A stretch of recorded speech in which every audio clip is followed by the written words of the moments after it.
esse é o Oriente-se, nós estamos falando hoje sobre a comunicação, sobre o diálogo, e a gente já começou a falar do casal.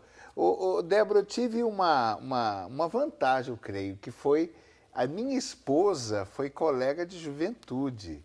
Então a gente chegou até a estudar junto e nós tivemos, qual foi a vantagem? A gente começou a ser amigo, colega de bagunça, de convivência, antes de começar o namoro. E isso nos preparou, a gente entrou para o namoro amigo. A gente já conversava antes, a gente continuou conversando. Parece que engatou a quarta marcha, botou a quinta e foi embora. Né? A gente pode dizer que o casal precisa construir aos poucos, desde os primórdios, essa questão da boa comunicação? Sim, por isso que tem o namoro, né? O namoro é justamente essa questão aí de se conhecer, de se perceber, de se entender, entender como se comunicar num relacionamento. Então é importantíssimo. Eu acho que para o casal a comunicação, o diálogo, a expressão dos sentimentos se faz necessário para um bom relacionamento. A gente estava falando do dia que a gente não está bem, tal. São duas famílias diferentes, são duas criações diferentes, são duas pessoas únicas, não é? De histórias complexas do dia a dia, do universo, do planeta Terra. Não é? Então você precisa literalmente aprender a lidar com o outro. Sim, o perfil do outro. Eu assisti uma palestra uma vez e o palestrante falava justamente isso. Ele falava que o homem é mais introspectivo. Então você está com um problema do trabalho, você chega na sua casa, você quer parar, sentar e pensar. E aí ele dá um exemplo até muito engraçado, que o rapaz chega em casa com um problemão no trabalho e senta e fica ali no sofá assim, pensando. A esposa chegou, oi, tudo bem? O que você tem? Ele, não, nada. Ela vai para a cozinha e fica lá, não, é possível, ele tá quieto, ele tá bravo, ele tá não sei o quê, volta lá, amor, o que você tem? Ele, não, tá tudo bem, não tenho nada. Ela volta para a cozinha, ela, não, é comigo. Eu fiz alguma coisa, não sei o quê. Ela vai, sabe, fazendo mil conjecturas, volta para ele e fala, amor, mas me fala, o que aconteceu? Eu fiz alguma coisa, não sei o quê, papá. Ele, não, me dá um tempo, ele faz, eu preciso pensar. Ela volta para a cozinha, ela, não, ele tem outra. Aí ela ele tá volta pedindo tempo. e quebra assim, um pau homérico com ele, que ela fala, poxa, você não me fala. Então, aí ele realmente nessa palestra, ele fala justamente isso, que o homem tem essa necessidade da introspecção e a mulher a necessidade de falar para poder colocar aquilo para fora. Então, na comunicação, entre os casais, deve acontecer muito o respeito e o conhecimento. O que a gente estava falando. Que, assim, de perceber nessa cena aqui, nessa cena a gente volta ao que a gente colocou no início do programa. Ele não estava mentindo. Não. Ele estava preservando uma situação e falando aqui, tratando ela normalmente. Normalmente, ela já fantasiando ele mil com um problema, coisas. com um momento difícil. Ou filtrando, né? Filtrando, porque acho que as coisas também precisam ser filtradas. A gente usaria a linguagem do depurar, né? Você vai depurar primeiro para depois exteriorizar. Então, eu vejo primeiro, eu julgo essa realidade do que eu vi e agora eu vou agir. Então, aí sai.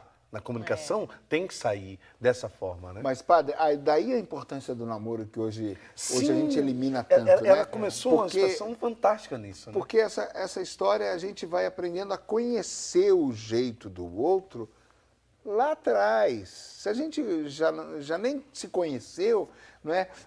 A gente vai chegando num ponto que quando o outro se reserva, a gente... depois você me conta, então. Você já sabe, você já conhece, já viu essa reação, você já fez essa leitura antes, já passou por esse desafio. Você falou um aspecto interessante. Você e a esposa antes eram amigos. Amigos. E mantiveram essa amizade para a relação. Então, o que faz um amigo? A gente conta tudo. Isso. E o amigo, então, é aquele que já passa a te conhecer quando você está em silêncio. Ah, já sei, você brigou com a sua mãe. Né? Ah, não, já sei, não deu certo no trabalho. Padre, eu entro em casa calado, ela falou, o que foi? Na minha casa acontece isso também. Eu falo, mas eu não falei nada. Você já entrou. O que você tem hoje? Então, quando a relação ela se estabelece, primeiro, com esse princípio do criar laços de amizade. Por isso que todo mundo reclama, às vezes, com a Igreja Católica, dizer, namoro, tem que ter o passo do namoro, o noivado, o passo do noivado, e o casamento, o passo do casamento. Cada coisa na sua etapa. Nós estamos falando aqui da limitação do diálogo, porque existe um limite entre o que você está vivendo e o que você pode dizer, ou se é momento de externar, ou se não é para externar tudo, ou se não está pronto o ambiente, enfim, a gente tem um limite. No namoro, a gente aprende a respeitar justamente o que não quer ser respeitado hoje, que é o limite. Tem hora, tem tempo, tem pedagogia, não é, Tem Débora? aprendizado. E né? aí você vai aprender a ler o outro no completo, né? No todo. E qual que é a principal leitura que nós fazemos do outro? É aquilo que eu estou vendo aqui agora. Né? Eu aprender a te detectar só te olhando. Você não precisa falar mais.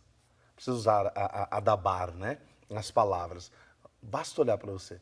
Meu, você está falando, você está tenso? Não, você está nervoso. Eu não tô. E aí, tudo bem, depois das outras projeções que vêm, mas você percebe, à medida que eu já conheço, eu não vou criar mais situações. Eu não crio, no mundo das ideias, aí, suposições. Por quê? Eu sei que agora, pelos traços e sinais que você está dando, eu consigo detectar mais ou menos o que é. Então, eu saio, eu me retiro da cena agora e espero. Tá, então a gente pode ir além, já que a comunicação, como você disse no início, né? Nesse caso que a gente está falando do casal, já ultrapassou as palavras. Sim, A sim. comunicação já está tão profunda que o gestual do outro você sabe o que está acontecendo. E às vezes bate até o pensamento. Eu acho que isso deve acontecer com você e acontece comigo e com meu marido, de às vezes tá os dois em casa e ele fala, e eu penso, nós vamos tomar um café, aí ele vem e fala, tô fazendo um café, você quer? Não acontece isso com você? Porque comigo acontece muito. Aí eu falo, nossa, você leu o meu pensamento, porque eu estava com a vontade de tomar um cafezinho mesmo. Então, quer dizer, é uma comunicação que vai além, né? Porque eu pensei e ele está falando. Continuidade, é uma né? continuidade. É né? uma Isso é possível justamente por esse entrosamento, né? Que nem você fala do seu relacionamento com a sua esposa, que, né, o Fábio até falou que começou com uma amizade e continua com amigos. Só que agora, marido e mulher, né, pais, futuros avós, né, e tal. Então, o que acontece? Não, já sou. O neném tá lá. Ah, já. Tá, é já verdade. é verdade. Vai nascer o avô. Avôzão aí, ó. Tá fecundando o Por avô enquanto também. eu sou bobô. Quando nascer eu sou bobó. A gente desmancha, né, e tal. Então, assim, a parceria continua, né? Então, assim, é lógico que em algum momento há lá seus problemas, suas rusgas, mas isso é vencido através da comunicação. E, às vezes, quando ela entende que você precisa de um momento, 5 minutos quietinho, isso também é comunicação, ela está te comunicando respeito. Ela está dizendo, eu entendo, a hora que você precisar, eu estou aqui. Na tradução do mundo, a gente diria assim que os casais não são amigos. Por isso que eu falei desse negócio do amigo. Né? Às vezes, parece que a relação de um verdadeiro amigo, o meu colega, aquele meu colega com quem eu estudei, ele é mais amigo do que a esposa. Ele é mais confidente do que a esposa. É um casamento que naufraga. O casamento é uma instituição criada por Deus. E como é criada pelo Criador, ele não só abençoou, mas ele sabe da importância dessa instituição. Muitos homens pecam no sentido de não entenderem o valor das suas esposas, porque a sua esposa deve ser a tua única sócia e a tua primeira cúmplice. E você deve ter um relacionamento íntimo com ela e respeitoso de buscar estudá-la. Os homens, infelizmente, estudam muito pouco sobre as mulheres. E as mulheres, às vezes, elas, nas angústias, porque os homens se fecham, elas criam muitas teses sobre os homens. Se as mulheres pudessem, de repente, entrar 1 minuto na cabeça dos maridos, quando eles estão deitados na cama olhando para o teto, elas iam tomar um susto, porque quando ela pergunta, o que você está pensando? Ele fala, não estou pensando em nada, é verdade. Eu não acredito, eu não acredito. Peraí, dá licença. Por favor, conte-nos como é que ficou o casal, eles se reconciliaram? Porque quando isso acontece, a mulher, ela está assim, ele está muito quieto hoje. será que ele perdeu o desejo É a por mulher mim? que vai, né? Ela vai. E se ela pudesse entrar um segundo na cabeça E ver que não tem do homem, nada, né? ele tá assim, nossa, o teto é branco. É. Pronto. Eu sou essa esposa aí, viu? Ele vai falar, não tô pensando nada. Eu não, você tá pensando e não quer me contar. Eu já vou falar isso. Vem cá, será que a gente perdeu isso lá no namoro? O gosto pela diferença?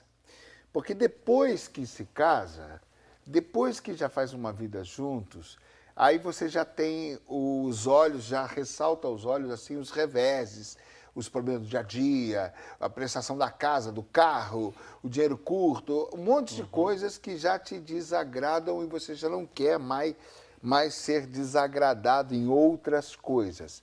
Mas lá no namoro, era gostoso descobrir o que ela pensava, o que ele pensava. Nossa, ela é assim. Nossa, ela gosta disso e eu também. Nossa, isso aqui ela falou que é melhor assim e um dia você experimenta. Nossa, e realmente, a pizza de 4 queijos não é ruim como eu pensei. Eu cresci com a minha mãe querendo que eu comesse tutu. E eu olhava aquele tutu e aquilo parecia outra coisa. E eu falava, não, eu não quero esse negócio. O dia que eu experimentei, eu falei, não, eu sou uma anta, como é que eu não comi um negócio tão bom assim antes, né? Então, às vezes, uma situação assim, a gente vai sair da nossa criação, da nossa história, para, de repente, experimentar algo que ela viveu na criação dela, na história dela, e ver que é bom. Mas quem não cultivou isso, depois que vem os outros ingredientes, os outros agravantes da vida comum, né, já não quer ser incomodado. O que eu vejo, por exemplo, eu tenho 31, nós temos 31 anos de casado. Eu faço 30 anos que vem. Vou fazer 32 no final do ano. Então, o que eu vejo, né, isso a gente fala até lá na Pastoral dos Noivos, que a gente fala assim, por mais que nós tenhamos essa convivência toda, eu vejo que meu marido tem momentos que ele me encanta e tem momentos que ele me desencanta. Então, ele tem algumas atitudes que eu falo... Engraçado que isso vai perpetuar assim, né? Sim, porque eu falo, nossa, ele fez isso. Eu não imaginava que ele teria a capacidade de fazer isso para mim, ou isso para um filho, ou tomar uma atitude frente a uma situação. E tem hora que ele toma uma atitude que eu falo, nossa, eu não acredito que ele tomou essa atitude, sabe? Eu conheço esse homem de mais 6 de namoro que nós tivemos, né? Eu falei, eu tô há 37 anos com esse homem e ele faz isso. Então, quer dizer, é bem isso, né? E tem hora que eu falo, nossa, como que ele fez isso, né? Então, isso é gostoso. Essa surpresa, é lógico que você não pode viver na angústia e vamos dizer assim, nossa, dormindo com o inimigo, não é isso. É aquela surpresa boa. Eu não sei como que é, não pode acontecer isso. Mas é bom que tenha isso no relacionamento. Tá, isso é uma contribuição da boa comunicação? Sim. Os casais que não viveram a boa comunicação, uma transmissão de verdade, uma transmissão de vida, uma transmissão de sinceridade daquilo que estava dentro. Vai ser aquela coisa quadradinha. Olha que interessante, Lércio. Olha que interessante que a Débora falou do casamento dela, pegando esse gancho. Às vezes ela se chateia com alguma coisa, mas ela sabe, ela confia no marido dela de uma forma que esses 37 anos juntos, né?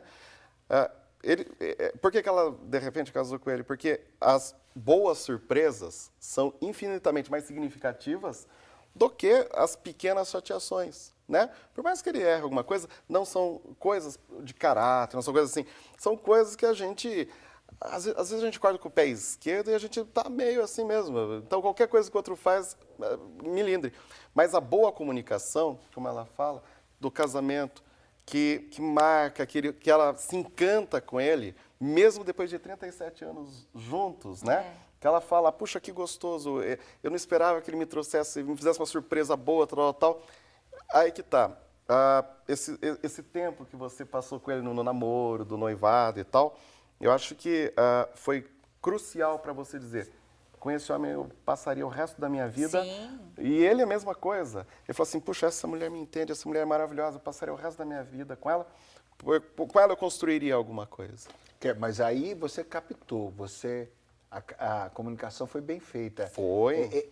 Isso aqui que eu estou vendo, desse interior, isso aqui que eu assimilei, eu quero, com esse aqui eu fico. Tanto que o amor é diferente, o amor é um contrato. As pessoas acham que o amor é uma coisa... O amor é um contrato. Deus, quando ele se dirige para o ser humano, ele diz assim, independente das escolhas que você faça, eu decidi que eu vou amar você. E ele nos dá o exemplo. Independente, quando você casa, o sacerdote diz, né, na riqueza, na pobreza, ou seja, não é uma condição e não é um deslumbramento. É uma decisão que você toma, porque ao longo da vida, olha, o rapaz namora uma moça e decide se casar. Ele se casa, é uma decisão. Ao longo da vida, o casamento é algo importante porque ele vai abdicar. Por exemplo, ao longo da vida ele vai conhecer mulher mais bonita, mulher mais nova, com outras habilidades, e ele diz, eu deixo todas estas em função a você. Nós vamos andar juntos. Ao que foi comunicado. Graças ao que foi comunicado nesse período. E quem perdeu a comunicação, consegue restaurar boa parte da comunicação? Difícil. Aí requer vamos dizer assim, uma reestrutura de atitudes que nem todas as pessoas têm. Ou seja, não aprendeu a falar e vai ter que começar a aprender a falar depois de velho. E eu vejo assim, muitos casais... Não, aprender a falar depois de velho tem que traduzir de maneira popular. Não, mas essa é ótima. Vai ter que aprender depois de velho. Não, e eu vejo murros, né? Muitos casais que usam da comunicação para ofender, para magoar, porque sabe o calcanhar de Aquiles do outro. Né? Então eu vou falar sobre isso, que eu quero que você se sinta magoado, que você... Mas aí nessa altura do nosso papo isso é muito legal, porque assim, se ele sabe a fraqueza, então ele não é tão desconhecedor assim. Então a comunicação não foi tão ruim assim. Sim. Eles avançaram boa parte. Então dá para fazer o bem. O problema é a intenção. Exatamente. Então, mas a intenção de machucar. Se eu pego a comunicação e eu vislumbro dela apenas a parte, né, negativa ou a parte fraca do outro, ela não é uma boa comunicação, se eu for pensar bem. Porque ela tende às fraquezas. Ela não tende ao erguimento. E aqui o casal é o desafio, né? Como aprender a comunicação que ergue. Mesmo, às vezes, eu usando desses meandros, porque é interessante isso também no jogo do casal. Sim. Porque a comunicação também é um jogo. Quando você fala do contrato, o contrato é isso, né? É um estabelecimento constante dali de um pêndulo, né? Isso. Eu estou sempre tendo que manter o equilíbrio. E esse equilíbrio, graças à comunicação. O que faltou a muitos casais hoje é que não deu tempo de se comunicar. Quem não se comunica, se trupica, como diz o termo. Aí agora quer manter o equilíbrio, mas não tem elemento. Sabe qual é o pior de tudo isso? Eu vejo isso, e a gente trabalhando com Madrugada de Bênçãos pega bastante essa questão, né? Eu creio que todos que trabalham na casa já sentiram isso. Eles ligam no momento último, ou procura o sacerdote no momento último, ou procura lá o responsável da comunidade no momento último, e parece que agora nós temos que salvar ou pedir para Deus, desce agora, vem cá. Bate com a varinha de condão aqui. Bate com a varinha, que isso vai resolver esse problema agora. Mas aí você fala para a pessoa, olha, tá, como é que vinha a relação, meu santo? Boa demais, padre. Eu sempre fui um homem muito bom. Eu sempre fui uma mulher muito boa. Eu dei de tudo, eu fiz de tudo. Tá ótimo. Material, o poder temporal, as coisas visíveis, as coisas, né, palpáveis, ficou muito nisso. Matéria. Esquece que, quando você falou do amor, quem consegue pegar o amor? Quem consegue prender o amor em um vaso ou colocá-lo numa joia? Não põe. Mas é interessante como quando se ama, qualquer coisa que se dá ou qualquer coisa que se faz, transmite um valor. Mesmo que essa coisa não seja tão boa. Qualquer coisa que se dá, transmite um valor. Exato.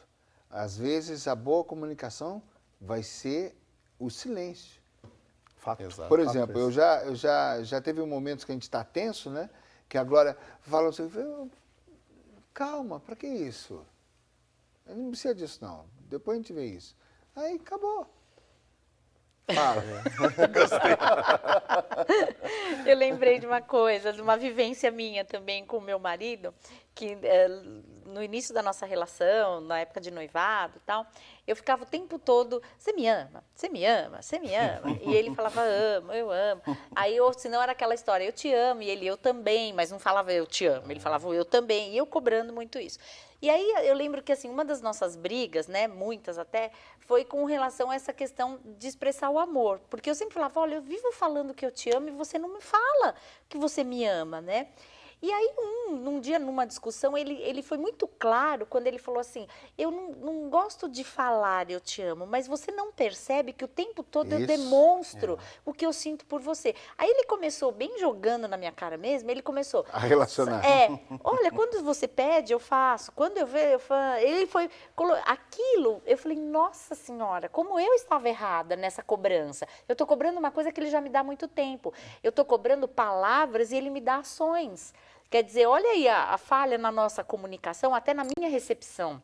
Porque ele estava se comunicando aí é legal comigo. você não tá E uma má colocando compreensão isso. da língua, porque também compreendeu que é a mesma coisa. Ou Mas se não, dissesse eu até queria- idem, né? É a mesma coisa. Mas vai aceitar no Não, condicional eu queria nosso. ouvir Mas o é eu te importante amo. esse ajuste, padre. Sim. Porque quando a gente se comunica, até o ajuste é comunicação. Sim, Isso, sim. porque Né? melhora. Ele melhora, ele apura. Ele apura. Então, por exemplo, e ela teve a humildade de falar assim, caiu a ficha. Caiu a ficha. Né? Até porque a relação valia muito a pena. O silêncio. O silêncio. É. Você sabia que existe mais ou menos 11 tipos de silêncio? A gente pensa que é um só, né? Mas a psicologia fala, né? Que existe Aí eu mais ou quero menos... isso aí pra mim. É. Quero passar por e-mail pra mim. Eu também Opa, mandem cartas. E o povo agora em casa quer saber. Agora Você todo tem mundo. 1 minuto para dizer os outros tipos de silêncio. Não, Ah, tá. Entendi. Você sabe, mas não sabe de cor. Saia Bem, Manda vamos por dar e-mail. desconto pro Não, psicólogo, manda por- viu, se gente? quiser eu até cito, mas enfim, né? Leva umas 2 horas. Enfim, Não é silêncio, né? é um discurso. É a quebra Que do silêncio aterrorizante. Silêncio aterrorizante. Mas só pra gente entender, por exemplo, existe o silêncio de indignação, existe o Sim, silêncio claro. de susto, o silêncio de calamidade, então são A vários. gente falando sobre violência doméstica aqui, a pessoa citou que um dos tipos de violência doméstica é o silêncio. É o silêncio. É verdade. E é o que, e por incrível que pareça, é o que mais dói. Ok, esse é o Oriente, hoje a gente está falando sobre comunicação. Deixa eu ler do jeitinho que está aqui na nossa produção, porque comunicação em família, a gente está falando sobre o diálogo do casal, vamos falar um pouquinho sobre o diálogo dos filhos, mas eu só quero também dar um pequeno testemunho, que a minha esposa também de vez em quando me pergunta se eu te amo. Você me ama? Eu falo, amo, mas estou esperando o dote. Até hoje. Até hoje. Esse é o Oriente, a gente vai para o intervalo e a gente volta já já. É.